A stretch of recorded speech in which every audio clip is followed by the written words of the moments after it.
हुआ। अब बात करते हैं एकांतर बाह्य कोण की। अभी तक तो हमने एकांतर अंतःकोण, एकांतर का अर्थ समझे। एकांतर माने एक के अंतर के बाद, एक के बाद मतलब एक अंतर के बाद, एक छोड़ने के बाद। जैसे आपने एकांतर कोण यहाँ पर पढ़ा था ना ये। अब एकांतर अंतःकोण कौन कौन थे? सी डी एक्स वाई, है ना। क्या क्या है ध्यान दीजिए आप। सी डी फिर क्या था? एक्स वाई, क्रम में ले रहे हैं। तो एकांतर का मतलब क्या हुआ? एक को छोड़ने के बाद, यानी कि सी का एकांतर क्या हुआ? फिर एक्स हुआ। डी का एकांतर क्या हुआ? एक को छोड़ा हमने, एक्स को छोड़ दिया वाई। एक्स का एकांतर क्या हुआ? सी, एक को छोड़ दिया ये। और वाई का एकांतर क्या हुआ? डी। एकांतर का मतलब एक को छोड़ने के बाद, ये मतलब हुआ एकांतर अंतर। अब एकांतर बाह्य कोण कह रहे हैं ना। एकांतर बाह्य कोण भी बराबर होते हैं। कब होते हैं बराबर एकांतर बाह्य कोण? जब दो समांतर रेखाएं एल और एम हमारे पास है, इनको एक तिर्यक रेखा पी अगर क्या प्रतिच्छेद करती है, काटती है, तो एकांतर बाह्य कोण बराबर होते हैं। अब एकांतर बाह्य, पहले एकांतर कोण कौन कौन से हुए? बाह्य कोण माने जो दो समांतर रेखाओं से के बीच में नहीं होने चाहिए। अंतर नहीं होना चाहिए। अंतर, ये अंतर माने अंदर, ये दो समांतर रेखाओं के अंदर थे। अब एकांतर बाह्य कोण कह रहे हैं हम समांतर रेखाओं से बाहर होंगे। कौन किस किस तरह से है? देखो, एक आपका इधर बी है, फिर ए है, फिर डब्ल्यू है, फिर जेड है ना। तो एकांतर बी का एकांतर कौन कौन सा हुआ? डब्ल्यू, एक छोड़ा ना। एकांतर माने एक छोड़ना। ए का जेड, ये एकांतर, एक छोड़ दिया हमने। डब्ल्यू का बी, क्योंकि आपने क्या छोड़ा? जेड छोड़ा। और जेड का ए, चाहे आप इधर से छोड़ा इधर छोड़, एक छोड़ना है। तो ये इसको इंग्लिश में क्या बोलते हैं? एकांतर बाह्य कोण को अल्टरनेट एक्सटीरियर एंगल।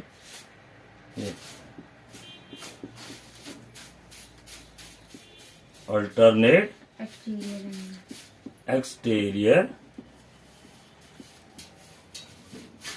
एंगल।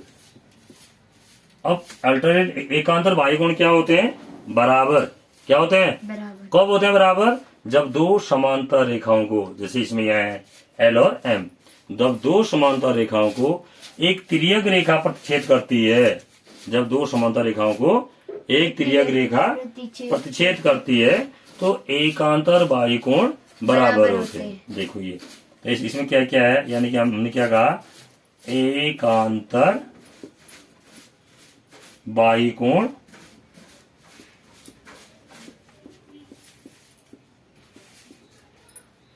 जबरदस्ती का डिस्टर्ब हो रहा है ना, बराबर होते हैं। याद रहेगा, एकांतर बाह्य कोण बराबर होते हैं। मैंने बताया ए का एकांतर बाह्य कोण क्या है? ए का एकांतर बाह्य कोण, अगर कंफ्यूज हो रहा था, बी ए डब्ल्यू जेड, ये तो है बाई। बाई का मतलब समांतर रेखाओं से बाहर, ये समांतर रेखाओं के अंदर नहीं है, ये समांतर रेखाओं से बाहर है।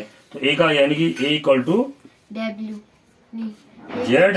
डब्ल्यू कैसे हुआ? एक छोड़ा ही नहीं आपने। चाहे या तो आप यहाँ से करेंगे तो डब्ल्यू छोड़ेंगे, यहाँ से करेंगे तो बी को छोड़ेंगे। ए इक्वल टू जेड होता है ना। तो अब ए इक्वल टू जेड कैसे होता है? देखिए, अभी भी आपने देखा, देखो बेटा, ए इक्वल टू सी है नहीं है? ए इक्वल टू सी क्यों है? ए इक्वल टू सी क्या कहते हैं इसको? ऊर्ध्वाधर सम्मुख कोण। ऊर्ध्वाधर सम्मुख कोण, ऊर्ध्वाधर सम्मुख कोण हो गया। ये आ रहा है ना समझ में? ये कंसेप्ट क्लियर होनी चाहिए। और उसके बाद सी बराबर जेड भी है ना। सी बराबर क्या है? जेड। क्यों है बराबर सी बराबर जेड? क्योंकि संगत कोण, कॉरेस्पॉन्डिंग एंगल।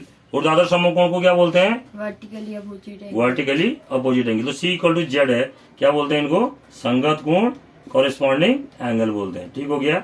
ये हो गया आपकी संगत कोण। अब देखिए, सी ए जो है सी के बराबर है और सी जो है जेड के बराबर, यानी कि ए और जेड किसके बराबर है? सी के बराबर। ए और जेड दोनों किसके बराबर है? सी के बराबर। तो ए बराबर क्या हो गया? जेड हो गया ना। तो इसको क्या बोलते हैं? कहा ऊर्ध्वाधर नहीं, एकांतर। एकांतर अंतःकोण की बाह्य कोण? बाह्य कोण। फिर ध्यान नहीं दे रहे हैं आप, बाहर है ना। एकांतर बाह्य कोण। बाह्य क्यों कहते हैं? क्योंकि ये दोनों समांतर रेखाओं के, दो समांतर रेखाओं से बाहर है। ये समांतर रेखाओं के अंदर नहीं है, समांतर रेखाओं के बाहर है। इसी प्रकार और देखो, ए इक्वल टू ए का क्या होगा? जेड हो गया ना। ऐसी बी का क्या होगा? W. B equal to W भी होगा। बी इक्वल टू डब्ल्यू कैसे होगा बी इक्वल टू डब्ल्यू? देखिए अब बी इक्वल टू डब्ल्यू देखिए, ये भी एकांतर बाही कोण है, बराबर होते हैं। कैसे होते हैं बी इक्वल टू डब्ल्यू? इसमें देखिए बी इक्वल टू क्या है? D. B equal to D कौन से कोण है? बी इक्वल टू डी की कैसे हुई बराबर? ऊर्ध्वाधर सम्मुख ऊर्ध्वाधर सम्मुख कोण।